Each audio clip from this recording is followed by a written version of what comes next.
Rasmus, many congratulations. It's felt like a really big week at the club, on and off the field. How do you sum up tonight's performance? Yeah, I think result, it was very good, 3-0. But I think there's still a lot to improve. I think in the midweek we did very, very well. Overall, the game was very well, and today the result was good. But I still think there's a few things we can do better. I was quite surprised your low-key celebration. There must have been a huge amount of relief and just kind of pent-up frustration in that. Yeah, yes, obviously, like it's been a while, and yeah, I've been a bit disappointed with myself, to be honest. But again, I've been looking forward to score this goal for a long time, obviously. But I know it was just a matter of time and just about keep working hard and. Yeah, just let all the noise not distract me and just keep working on the pitch and for those who wait, good things come. And a word on your captain, he's had a decent week, 5 goals, a couple of assists tonight. You know, he's been talked about as a potential United great. Yeah, for me, he is. I have been watching him both as a fan and now as a teammate, and yeah, I would say like his qualities is incredible. The level he shows, both on and off the pitch, is incredible.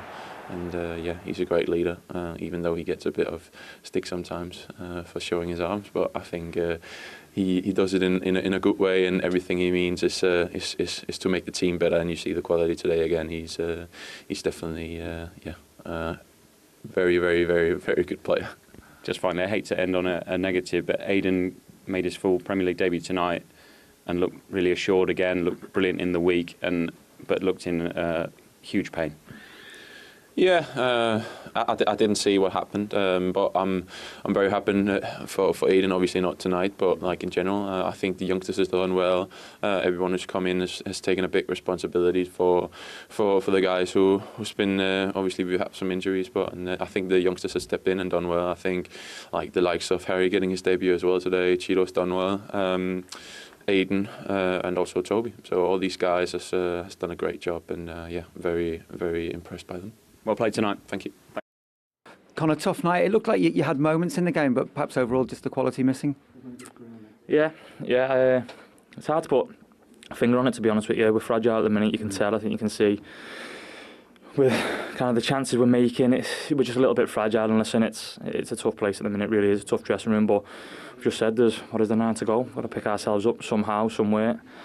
And try and get back on the bike again, yeah. When you talk about it being a tough dressing room, is there a sense of inevitability when you go behind? Do you feel amongst the players just feel this is going to be hard to get back now? I don't think we felt like that because I felt like we controlled Man United at times today. Man United's a good side. Listen, they've got good players, they've got a fantastic manager, and they're a good team. But I feel like we control them. So it's not a case of we concede and we're out the game. And it's not a tough dressing room. The dressing room is great. The dressing room, people are together, but it's fragile at the minute. I think you can see with the confidence. That's not me beating around the bush. That's me being completely honest about the situation. We're in a shocking moment as a football club, as a team, and it's hard at the minute, I'll be honest. It's really, really hard, but we have to find something from within us to get ourselves up for these 9 games, and I'll make sure we do that.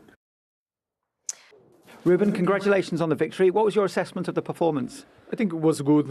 I felt a little bit a lack of energy, but they gave everything. Some players were tired with the Aiden problem, but I think we deserved the win. We controlled the game.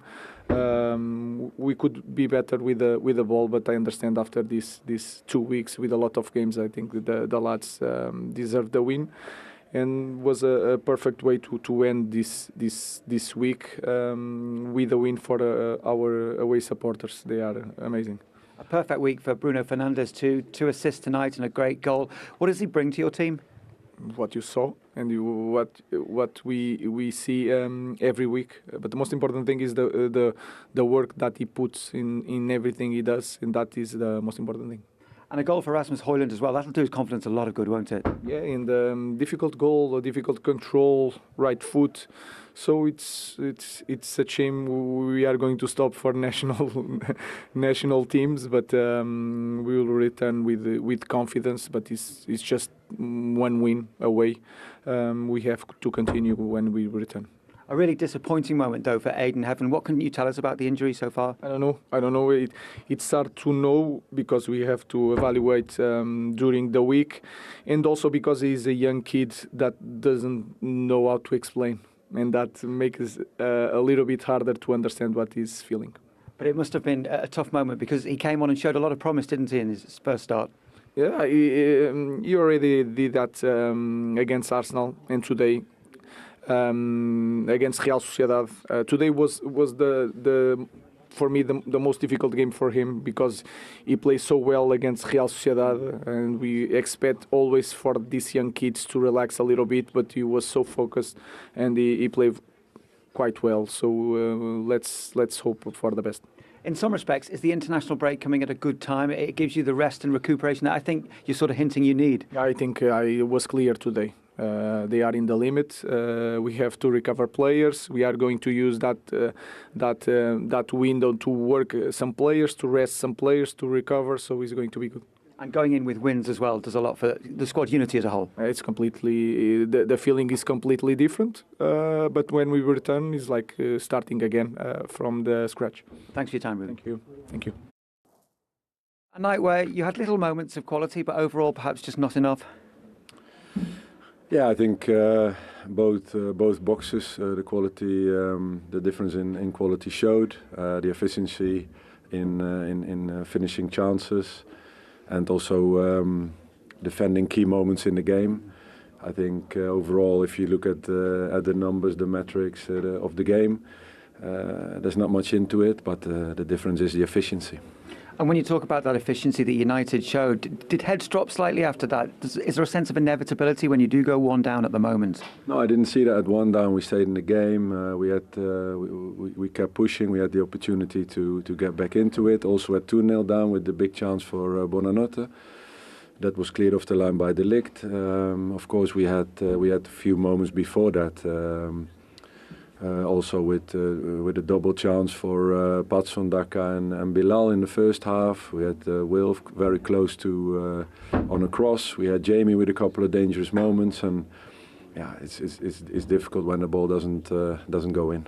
Yeah, is it difficult now when you get back into the dressing room and addressing the players when this seems to be happening time and time again, even though there are good moments as you touched on? Yeah. But okay, that's what happens. That's football. You're in a moment where things are not going for you, but the players keep giving everything they have and trying to do everything they can. And I can only praise them for that effort. How hard is it to keep giving everything when, from an external point of view, rather, it does look like a lost cause? Oh well, we're not on the outside; we're on the inside. We are in a similar situation as Ipswich and Southampton. The gap is 9 points; it's big, but we can't and won't give up. We keep going. We keep training. We keep using all the possibilities we have to turn the situation around, to start scoring goals, to start getting a clean sheet, to start picking up points, and that's now we have a good break, a long break, and we'll come back from there. Live now from the King Power Stadium. Congratulations to you, Bruno. And at the end of a long week, how important was it that your team got the job done tonight? Hi, good night, guys. Thank you very much. Obviously, very pleased. It was very important for us to get the job done today. We know Leicester is fighting for their lives at the moment to get some points. We knew it would be difficult, but we had to be at our best level. I think in the first half we commit a lot of mistakes in not in build-up, but probably in transition. We lost too many balls.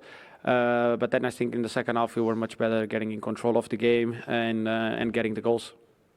I wonder if a few weeks ago you would have gone on to win a game like this, Bruno, in the manner that you have tonight. Do you feel like the team is improving? Yeah, I think we can feel that. Obviously, against Arsenal, we were a little bit more deep on the pitch because we felt that they didn't have much up front in terms of pace. Obviously, Nweri is a lot of pace, but probably was the only one that could make runs. So for us was to stay deep, give them the ball, and then trying to make some transitions. And in the second half, we showed a little bit more football against Sociedad. Obviously, different game, different competition. We played very well on the ball. We were very brave. And tonight, again, as I said, I think in the first half we could have been a little bit better. But I think you can see some progress. But obviously, this progress has to go on and on, because we have the upcoming games are very important, and against probably now the next one against one of the best teams playing in the Premier League, doing very well this season. So we need to be aware of that. Bruno, Phil Jones, congratulations again on the win. Another assist, another goal. But just how important was it for Rasmus Højlund tonight to get back on the score sheet? Hi Phil, good night. Always nice to speak to you. Was very important for us, because obviously, as I said, for strikers it's about scoring goals. And they want to score goals. They want to be involved in the main things, because it's about that for them. They need to feel important. They need to feel that they are getting into the score sheet, because the runs and everything he does for the team, it's important. But obviously for his own feeling is very important to score goals. And I'm very happy and very pleased. I hope for the next 2 weeks he doesn't score anymore, because he's going to play against me in the national team. And then when we get back, he can get back to score goals again. Mind you, if he scores against you, you'll probably score against him, because you're just in this incredible form right now, Bruno. Only Mo Salah and Erling Haaland have more goal involvements than you this season. What do you put your form down to?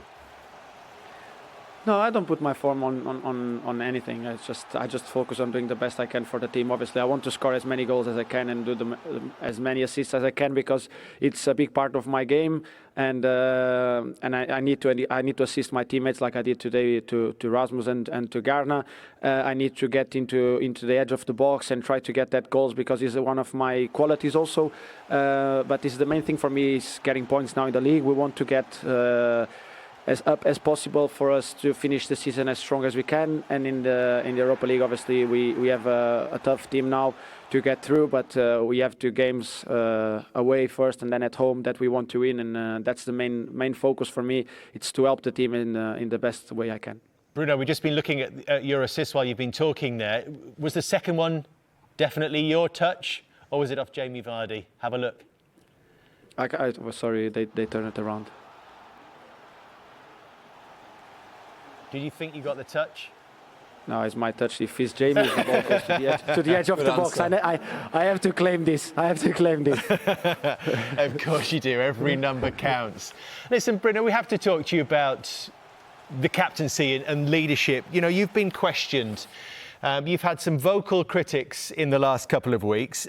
How much does that hurt you, or does it motivate? You've had some vocal critics in the last couple of weeks.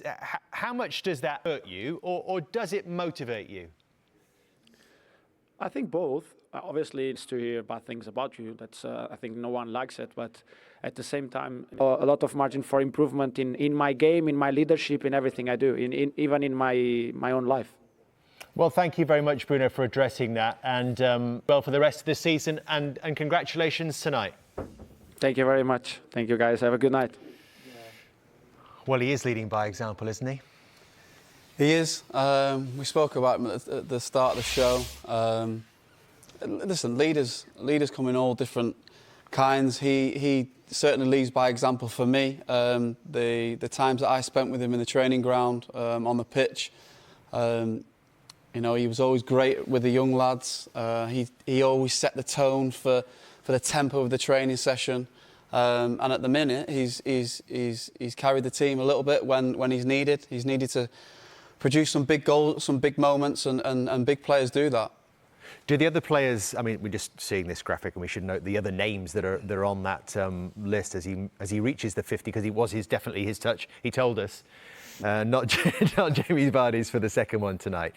At the start of the show. Listen, leaders come in all different kinds. He certainly leads by example for me. The times that I spent with him in the training ground, on the pitch, he was always great with the young lads. He always set the tone for the tempo of the training session, and at the minute he's carried the team a little bit when he's needed. He's needed to produce some big goals, some big moments, and big players do that. Do the other players? I mean, we're just seeing this graphic, and we should note the other names that are on that list as he reaches the 50, because it was definitely his touch. He told us, not Jamie Vardy's for the second one tonight. Do the other players look at him as the guy that sets the standards in the Manchester United dressing room? And do you think he can do anything more to help take them in the right direction? Absolutely, he sets the tempo. And like I said, the players in and around the club and the staff, they certainly admire him, and the young players look up to him. As I said before, I think that the question marks over him perhaps were in the big games. Can he produce those big moments in the big games? But I think he's proven that in the last 6-7 months. I think he's taken his game to another level, and it's been difficult. It's been difficult circumstances surrounding the club. It's been difficult to get points on the board. They've had some difficult moments in some tough games. So, you know, I think he's a good captain. I think he leads by example. I think the players can see that, the manager can see that, and I think he's heading in the right direction. Mark, it's a difficult night for ex-Leicester players, for Leicester fans, for the current Leicester group. We'll come to the bigger picture in a moment, but let's have a look at the goals. First of all, one I think that you felt Leicester City's back line could just have been a little bit sharper to prevent. Yeah, I think in the first instance, obviously Samare finds himself in the back line for some reason. I'm not sure what's happened before that, but he finds himself in the position that he shouldn't be in. He can't get his body and his feet sorted. But then Woutfast has to go down. He has to go and close down Rasmus Højlund. He has to go and put pressure on him, get in his face and stop that shot. Because he takes 3, 4, 5 touches before finishing it. It's a great finish, we said this, but the defending has to be better. And what impact will that have on Højlund, who hadn't scored for 22 hours? Yeah, massive. He needed that. I could see it in the last few weeks. He had that hunger in his eyes, especially Thursday night. You could see he's almost trying too hard to score.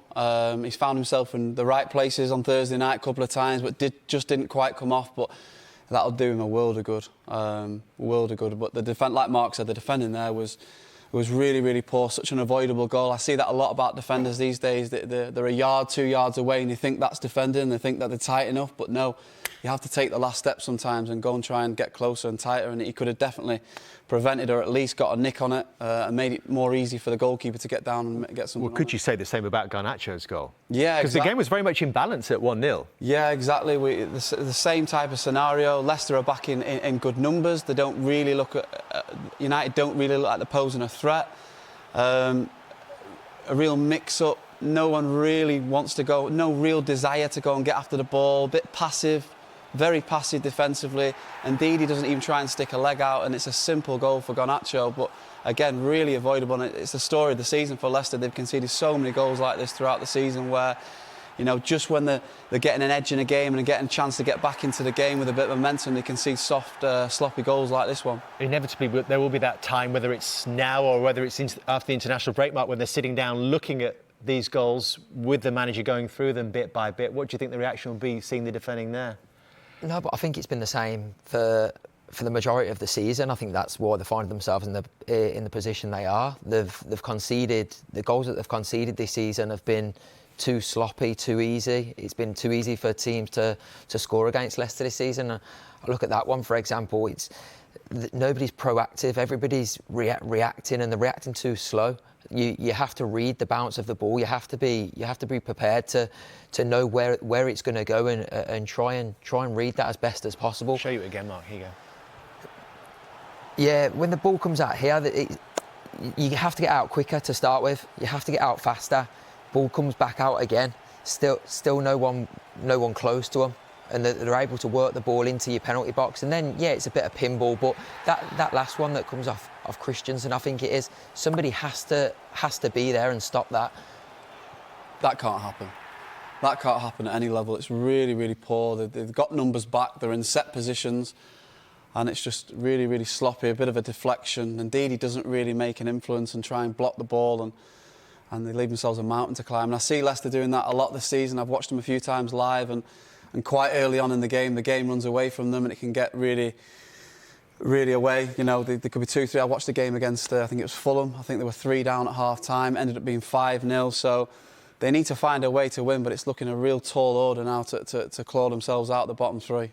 Especially when Bruno goes and sticks another one in, just to, add salt to that wound. Yeah, Bruno was terrific again today. He looks like he's really enjoying himself at the minute, and he's enjoying that sort of leadership role that he spoke about. Brilliant work from Diogo, to be fair. Did well to spot him, and this is Bruno at his best. He just takes it in his stride, perfect shot, perfect accuracy. Diogo does really well. Diogo's got that in his locker. You just see how he stays away from the ball. Everyone's going towards the goal, everyone's backing off, no one's really picking him up. He takes up a really clever position on the edge of the box, and it's a really good strike. Great finish, keeper's no chance. But again, from a Leicester point of view, I look there and you've got 3 centre midfielders on the pitch.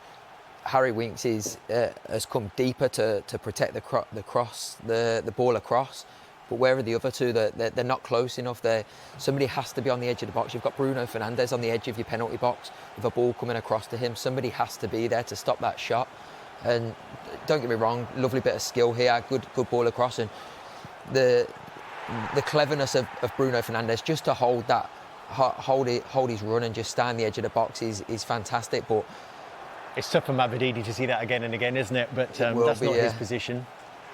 No, he's tried to get back, he's tried to stop it, but he's been done by a bit of skill. But it's on the edge of the box, somebody has to stop the shot.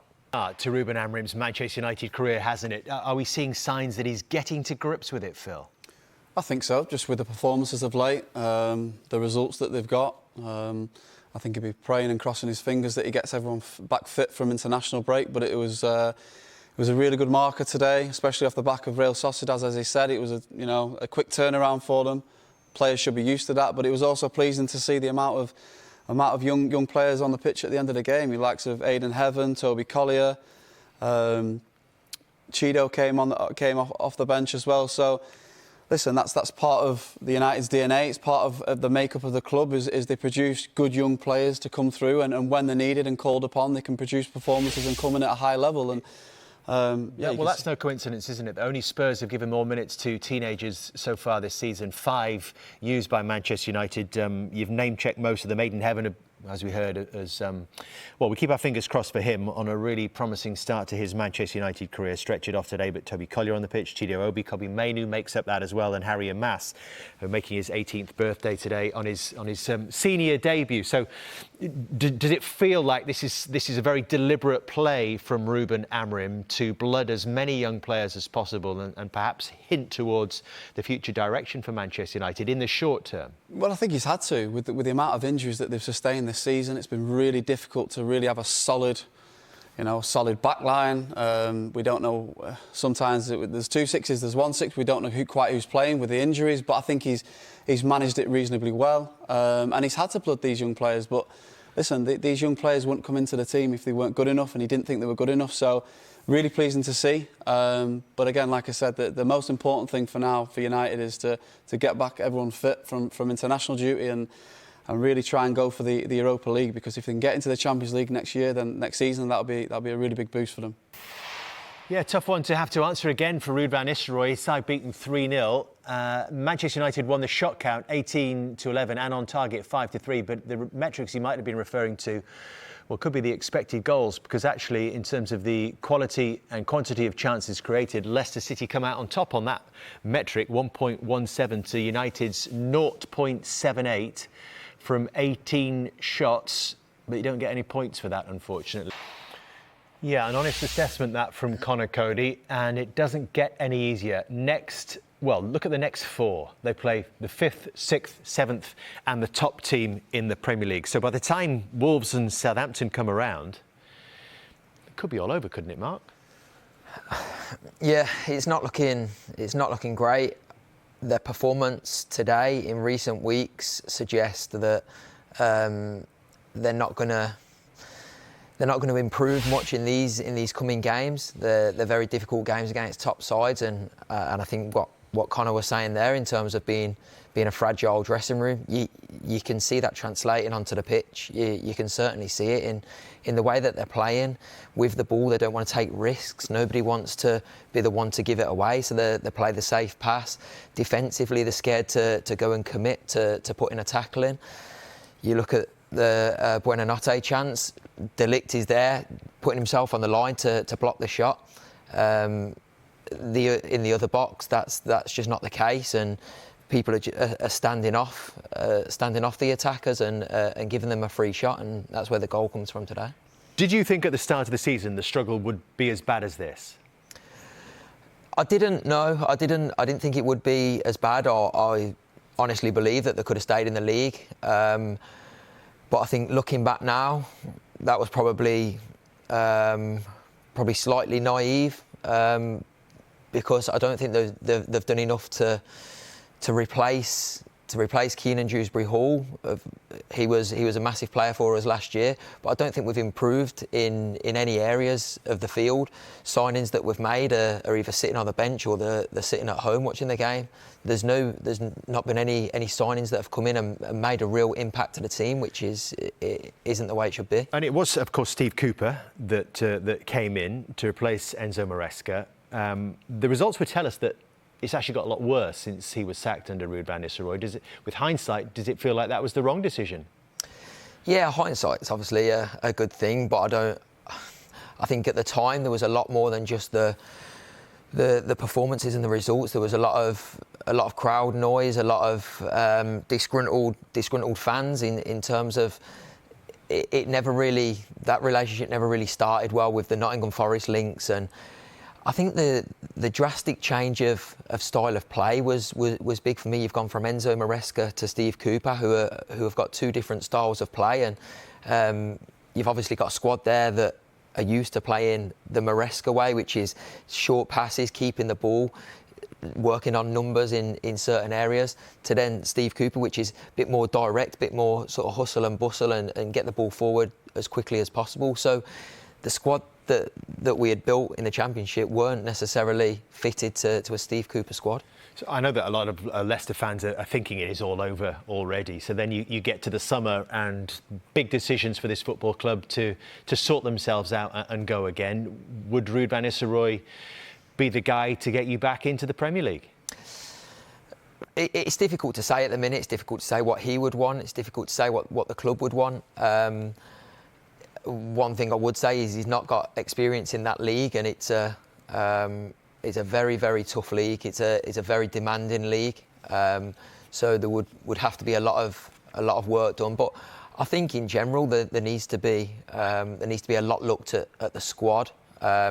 If Ruud van Nistelrooy does stay, then people around him that know the league. I know Andy King's just gone in as a coach there who knows that league, knows the lower leagues, and has got that experience and that know-how at the club. So just clever moves like that, clever things like that can help Ruud if he's going to continue in the job. It's tough, isn't it, being a young manager trying to find your way? It's a really difficult place to be. There's no getting away from the fact that they're in a really difficult period, difficult moment in the season. It's been like that for the majority of the season for Leicester. It's not quite worked. As Marc said, I don't really think they strengthened enough. And some of the lads there are lower than a snake's belly, and I'm not sure whether the international break is a hindrance or a help. But one thing's for sure, they've still got 9 games to try and do something, albeit it's going to be the run of fixtures they've got coming up. It looks almost impossible. But stranger things have happened. It's been done before, but it's looking increasingly unlikely that they're going to manage to get themselves out of the bottom 3. Stranger things have happened. Leicester won the league. I'm not sure that's stranger than Leicester getting out of this current pickle.